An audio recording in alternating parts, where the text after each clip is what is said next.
মুখ্যমন্ত্রীর নির্দেশকে পালন করা হচ্ছে না, কোনো জবাব দেওয়া হচ্ছে না। রাস্তা দিয়ে গাড়ি চলতে দিচ্ছি না। মেজবাবু বলল যে গাড়ি এখন 2 দিন ঠিক আছে, তোমরা যেভাবে বন্ধ করছো আমরা মেনে নিচ্ছি, 2 দিন গাড়ি বন্ধ থাকবে। মেজবাবু বলল যে গাড়ি এখন 2 দিন ঠিক আছে, তোমরা যেভাবে বন্ধ করছো আমরা মেনে নিচ্ছি, 2 দিন গাড়ি বন্ধ থাকবে। 10 চাকা 16 চাকা 10 চাকা 18 চাকা বালি গাড়ি। আমরা চাইছি যে আমরা এখানে গাড়ি চালাতে আমাদের অসুবিধা হচ্ছে, আমরা এখানে গাড়ি চালাতে দেবো না।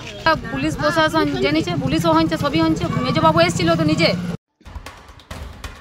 পুলিশ কথা দিয়েছিল 2 দিনের মধ্যে মিটিং হবে গ্রামবাসীদের সঙ্গে, ততদিন গাড়ি বোঝাই অবৈধ লোড চলবে না।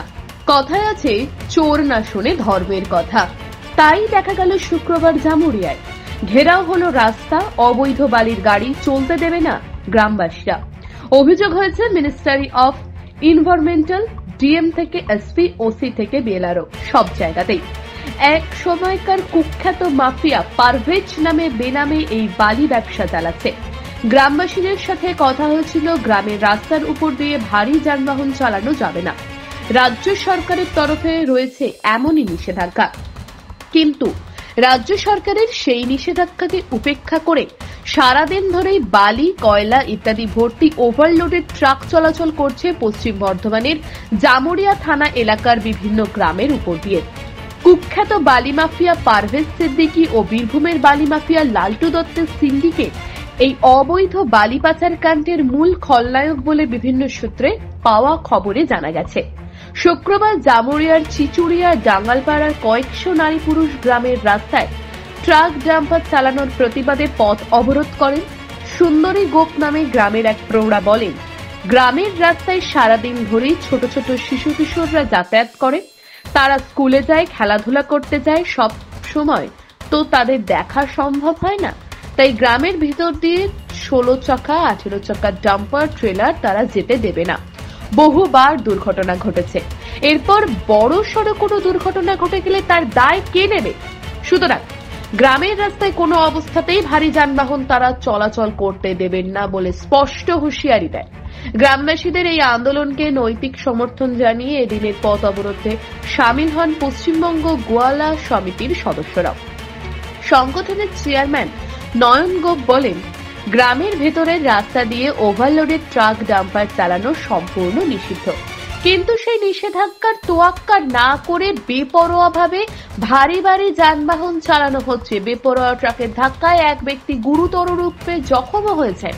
বর্তমানে মৃত্যুর সঙ্গে পাঞ্জা লড়ছেন ওই ব্যক্তি বলে জানান নয়ন বাবু। তার দাবি, বিষয়টি নিয়ে জেলার শাসক থেকে ভূমি ও ভূমি রাজস্ব দপ্তর সমস্ত জায়গাতেই অভিযোগ জানানো হয়েছে, কিন্তু প্রশাসন উদাসীন। তাই একরকম নিরুপায় হয়েই পথ অবরোধ করতে বাধ্য হয়েছেন তারা। জামুরিয়া ব্লকের চিচুড়া অঞ্চলের গ্রামের মেয়েরা আজকে 1 মাস ধরে প্রায় ওভারলোডেড বালিগাড়ি চলছে। সেই বালিগাড়ি চলার ফলে গ্রামের রাস্তার ক্ষতি হচ্ছে, মানুষের ক্ষতি হচ্ছে, একটা দুর্ঘটনাও ঘটেছে, একটা লোক মারা যাওয়ার মতো অবস্থাতে আছে। এবং এইগুলো পরিবেশ আইনের যে নিয়ম, সেই নিয়মকে এরা মানছে না, উল্লঙ্ঘন করে জোর করে এরা চালাচ্ছে। তাই গ্রামবাসীরা আন্দোলন শুরু করেছে এবং আমরা পশ্চিমবঙ্গ গোয়ালা সমাজের পক্ষ থেকে সরকারি বিভিন্ন দপ্তরে, এনভায়রনমেন্ট থেকে আরম্ভ করে ডিএম থেকে আরম্ভ করে প্রশাসনিক স্তরে আমরা জানিয়েছি যে এইগুলো আইনি না বেআইনি আপনারা চিহ্নিত করুন এবং ইনকোয়ারি করুন, লিগেল স্টেপ নেন। এই দাবি আমরা প্রশাসনের কাছে রেখেছি। আমার নাম নয়ন গোপ, পশ্চিমবঙ্গ গোয়ালা সমাজের চেয়ারম্যান। ব্যবস্থা করুন। রাস্তা দিয়ে গাড়িগুলো যাচ্ছে, এটা হচ্ছে গ্রামীণ রাস্তা। মুখ্যমন্ত্রীর নির্দেশ আছে গ্রামীণ রাস্তার ভিতর দিয়ে হেভি লোডেড কোনো যানবাহন গাড়ি চলাচল করা যাবে না। এবং গ্রাম থেকে 5 মিটার 2 মিটার ডিস্টেন্সের মধ্যে বাড়ি, ছোট ছোট বাচ্চারা আছে, রাস্তায় বেরিয়ে যাবে, দুর্ঘটনার শিকার হবে। এবং একজন অলরেডি দুর্ঘটনার শিকার হয়েছে, সে এখন চেন্নাই ট্রিটমেন্ট হচ্ছে। তাই গ্রামের মায়েরা কাল থেকে যে বিক্ষোভ আন্দোলন শুরু করেছেন, সেই আন্দোলনকে আমরা নৈতিক সমর্থন করছি এবং পরিবেশ আইন মেনে এনারা চালাক, তাতে আমাদের কোনো আপত্তি নেই। এবং প্রশাসন ঠিক করুক এটা আইনি কি বেআইনি, সেটা প্রশাসনের কিন্তু দায়িত্বের মধ্যে পড়ে। গ্রামবাসীদের পথ অবরোধের বিরোধিতা করেছেন একটি বৈধ বালিঘাটের কর্ণধার গিরিশ মুখোপাধ্যায়। তার দাবি, তারা রীতিমতো লাইসেন্স নিয়ে বালি উত্তোলন করে, সেই বালির জন্য সরকারকে দেওয়া হয় রয়্যালটি। আর বেপরোয়াভাবে ট্রাক ডাম্পার চালানোর অভিযোগ সম্পূর্ণ মিথ্যা বলে দাবি করেন গিরিশ বাবু। দেখুন, আমরা সরকার থেকে টেন্ডার নিয়ে আমরা বালিঘাটে এসেছি এখানে 200টা পরিবারকে প্রায় আমরা কর্মসংস্থান দিয়েছি। এরপর আমরা যে গাড়িগুলো যাচ্ছে সেটা পিডব্লিউডি রোডের ওপর যাচ্ছে, আমরা কোনো গ্রামীণ সড়ক ব্যবহার করিনি। এরপর ওনাদের তরফ থেকে পথ অবরোধ করেছে, আমাদের কাছে 2-3 দিন আগে এসেছিল, আমাদের কাছ থেকে আলাদাভাবে একটা টাকা পয়সা চেয়েছিল। আমরা সরকারি ঘাট নিয়েছি, আমরা সেখানে কেন টাকা পয়সা দিতে যাবো? এই কারণের জন্য ওনারা পথ অবরোধ করেছেন। আমরা প্রশাসনের কাছে অনুরোধ জানাবো জিনিসটি যেন খতিয়ে দেখেন। ওনারা বলছে বেপরোয়াভাবে গাড়ি চলছে, সেই কারণে পথ অবরোধ হয়েছে। সেটা সেই অভিযোগটাকে ভিত্তিহীন? একদম ভিত্তিহীন, একদম ভিত্তিহীন। এরপরে পদক্ষেপ কি রয়েছে আপনার? এর প্রশাসনের আমরাও দ্বারস্থ হব। এদিকে বিশেষ একটি সূত্রে জানা গেছে, বেশ কিছুদিন ধরে এই জামুরিয়া এলাকাতে ফের সক্রিয় হয়ে উঠেছে কুখ্যাত বালি মাফিয়া পারভেজ সিদ্দিকী। বছর 3 আগে বিহারের পাটনা থেকে তাকে গ্রেপ্তার করেছিল আসানসোল দুর্গাপুর কমিশনারেটের পুলিশ।